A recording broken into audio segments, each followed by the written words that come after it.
details, okay?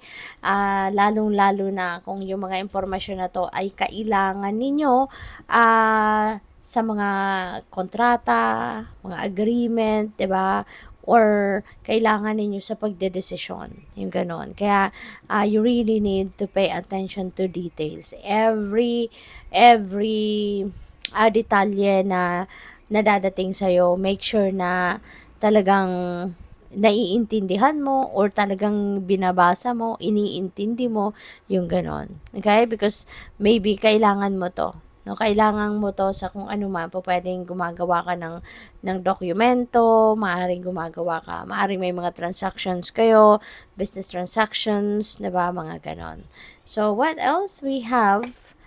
Gossip, wow, words spread fast, 'di ba, Taurus? So, baka pupuwedeng kayo yung naggo-gossip, kayo yung merong chinichismis, or pupuwedeng kayo yung subject, no, ng chismis na ito. So, maging maingat kayo in that case kung kayo yon, 'di ba? Ang possible na maging biktima ng chismis dito or maging subject ng chismis na 'to, make sure na maingat kayo sa pag-share ng kung ano man mga impormasyon sa ibang tao.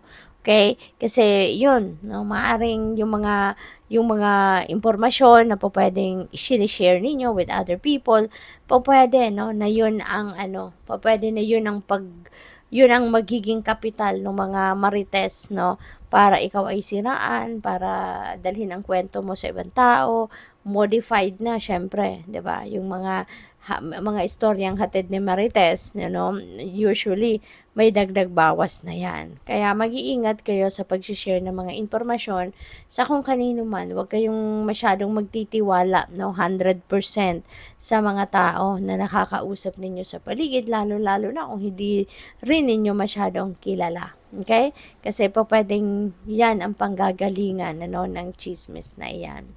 So we also have epiphany, cycles repeat until the lesson is learned. That's very true. 'Di ba? Paulit-ulit 'yan, no? Yung parang may karmic cycle.